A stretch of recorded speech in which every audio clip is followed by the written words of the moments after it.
bout de 3 ans et demi, ces gars-là parlaient comme Jésus. Ces gars-là peut-être coupaient leurs cheveux, arrêtaient leurs cheveux comme Jésus.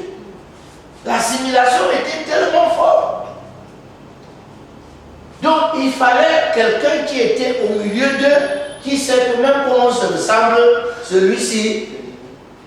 Mais sinon, pourquoi Pierre a été obligé de revenir? Parce que les gens qui sont là le regardent, ils lui disent que toi, tu es parmi eux. Tu ne peux ne pas. En fait, si tu es dans le réveil, essaie d'aller te cacher chez les catholiques. Un jour, toi, tu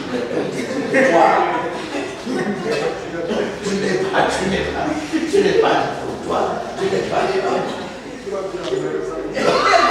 tu m'as dit ta façon de dire la Bible. Il y a des gens qui se regardent comme ça, disent c'est autre. Est-ce que vous êtes là? Amen. Donc, en donnant sa vie pour mourir, il vous avait en pensée. Il a dit, si le grain de blé tombait en terre, refuse de mourir. Parce que le grain de blé est déjà tombé en terre. C'est-à-dire le grain de blé.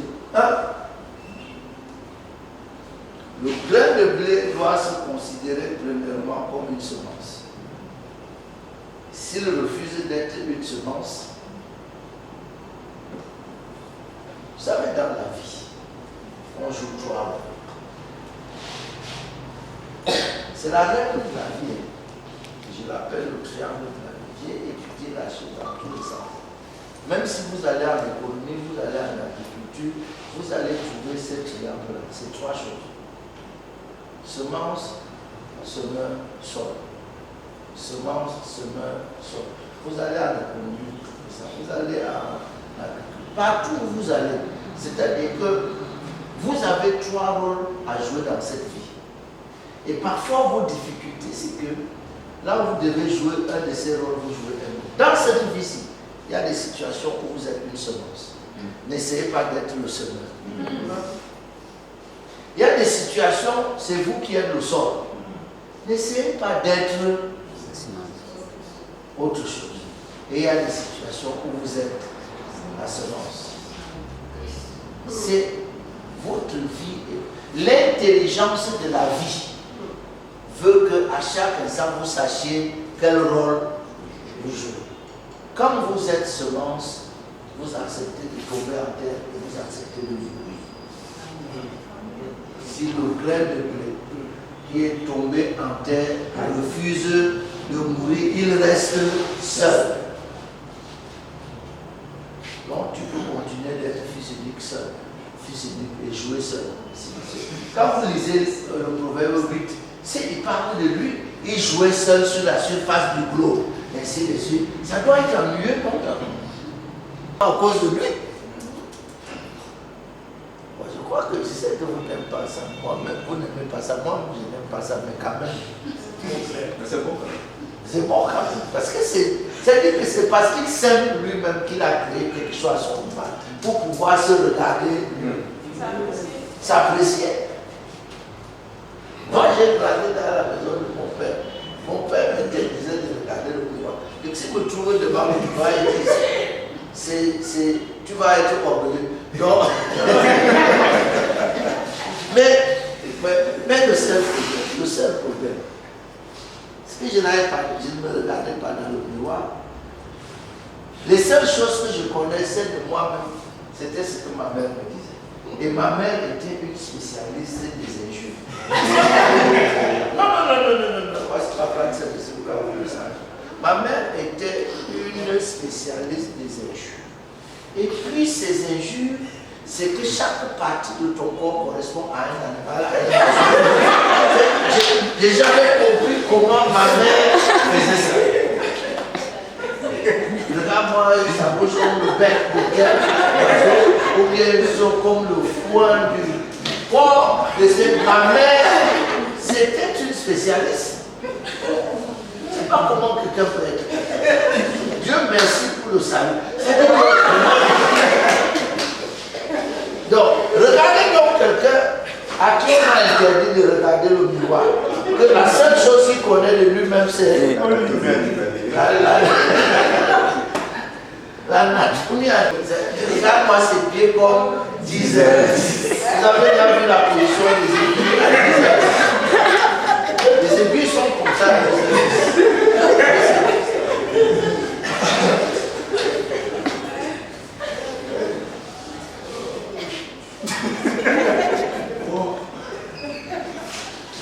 Non, ce que je dis là est important. C'est important parce que beaucoup d'enfants ont grandi comme ça. Beaucoup d'enfants ont grandi comme ça. Il n'y a rien qu'ils peuvent apprécier en eux-mêmes parce que tout ce qu'ils entendent depuis.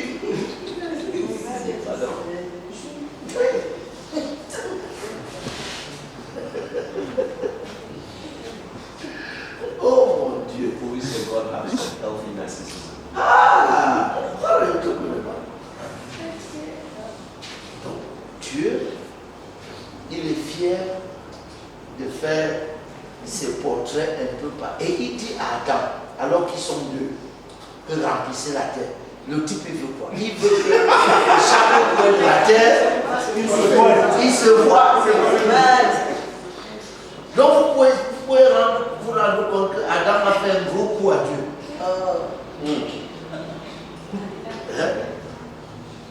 Donc, mais, ça c'était le scénario, mais Dieu avait prévu ça d'avance. Il a prévu que, en fait,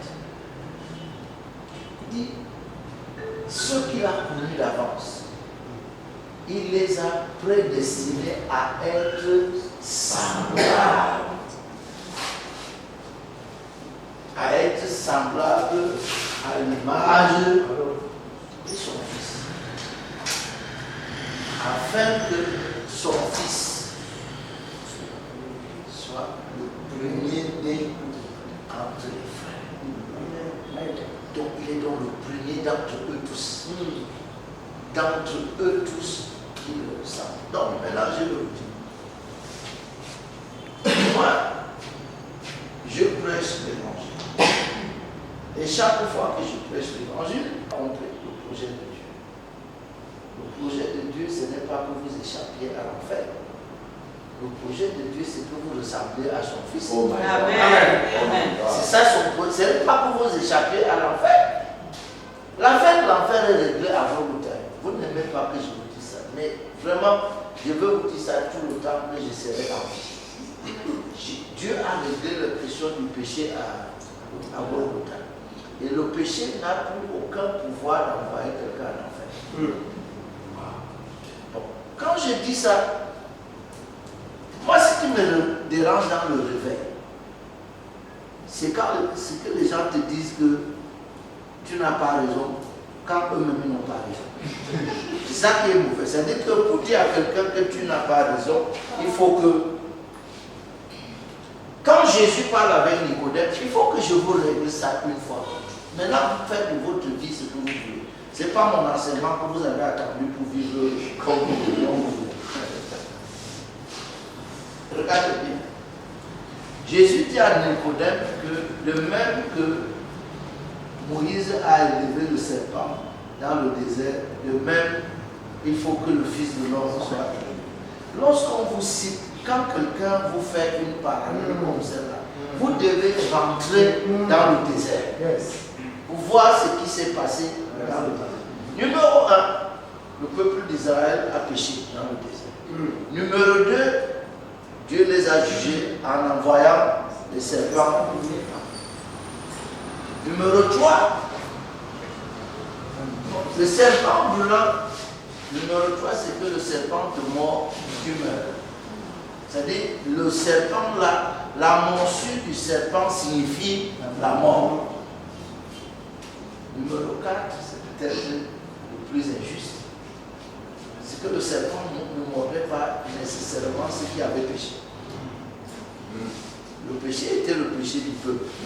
Le peuple a murmuré. Même les gens qui n'ont jamais ouvert la bouche pour murmurer, le serpent les mordait. Quand le peuple a crié à Moïse et que Moïse a crié à Dieu, Dieu a dit, d'accord, il y a maintenant le serpent derrière. C'est là que je veux que vous suiviez. Dès l'instant où Dieu dit à Moïse que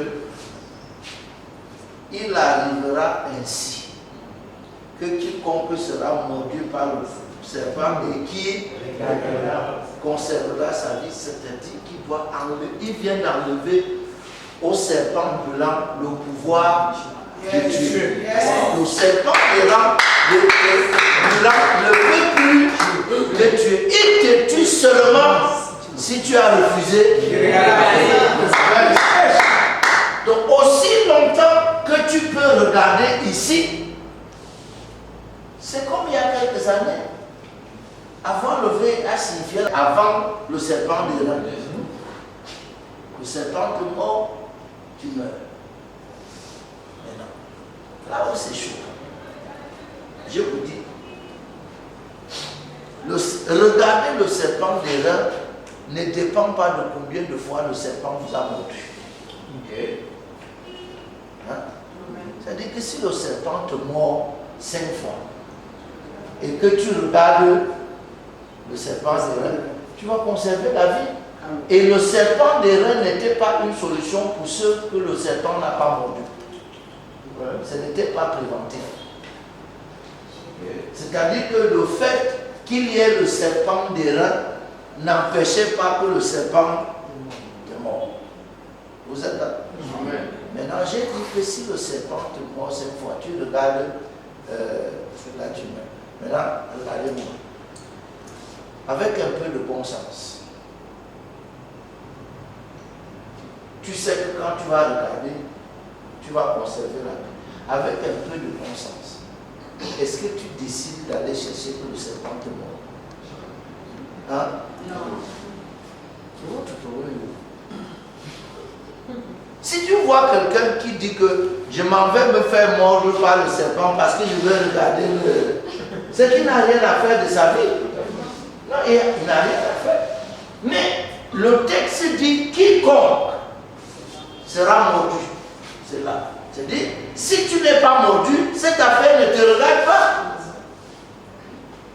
C'est pour ça que Jésus a dit clairement, dit que moi je ne suis pas venu appeler les justes à la repentance. Ce n'est pas ceux qui sont bien portants qui ont besoin de médecin. C'est quelqu'un qui est malade qui cherche le médecin. Et le fait que tu saches qu'il y a un médecin ne t'encourage pas à aller chercher la maladie. Il ne faut pas être tordu dans la pensée. Maintenant, vous refusez d'écouter l'évangile qui vous libère et vous commencez à dire que mais c'est à cause de ça, ça n'avance pas. Amen. Toi, à partir du verset 4, oui. Tu n'as pas appris d'argent acheté pour moi des aromates, Hein? et tu ne m'as pas rassasié de la graisse de tes sacrifices. Oui. Mais tu m'as tourmenté par tes péchés. Arrête d'abord. Tu as vraiment l'impression d'avoir péché au point de tourmenter Dieu. Non, je pose seulement une question. Ou bien, je pose ça autrement. Qu'est-ce que tu penses vraiment avoir fait au point que Dieu est... Parce qu'on est en train de parler d'Israël, un peuple vraiment que lui m'a décrit au bout. Oui.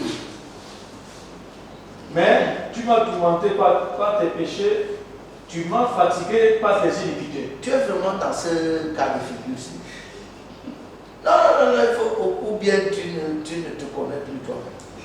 Moi, je me dis que Dieu, qui est patient comme toi, pour arriver au point où il est fatigué et tourmenté, tu dois être un cas. Maintenant, au cas où c'est ça, tu as fait toi-même. C'est-à-dire que, qu'est-ce que tu as fait qui tourmente Dieu à ce point? Israël, tu peux lire. C'est tout un peuple, ce n'est pas un individu. C'est tout un peuple avec les... Oui, vas-y. C'est moi qui efface cette transgression pour l'amour de moi, et je ne me souviendrai plus de tes péchés. Voilà. C'est-à-dire que le type, il sait tellement lui, il ne va pas perdre sa paix pour regarder tes péchés. Il dit que je ne me souviens plus. Et certains d'entre vous, et même les pasteurs, c'est vous qui ramenez le souvenir des péchés à Dieu. Quand vous commencez votre réunion de prière par Isaïe 59, donc Seigneur, ta main n'est pas courte pour sauver. Ton oreille n'est pas dure pour entendre. Ce sont nos péchés, ce sont nos crimes. Et là, Dieu se réveille et dit, qu'est-ce qu'il disait? Il est que Esaïe a assisté à une adoration live au ciel. Il est là. Dans cette réunion-là, les adorateurs ont un seul refrain. Saint, Saint, Saint est l'Éternel des armées. Toute la terre est remplie de sa gloire. Ils ne sont même pas capables de voir qu'il y a beaucoup à remplir. Ils ne sont pas capables de voir qu'il y a toute la terre est remplie de sa gloire.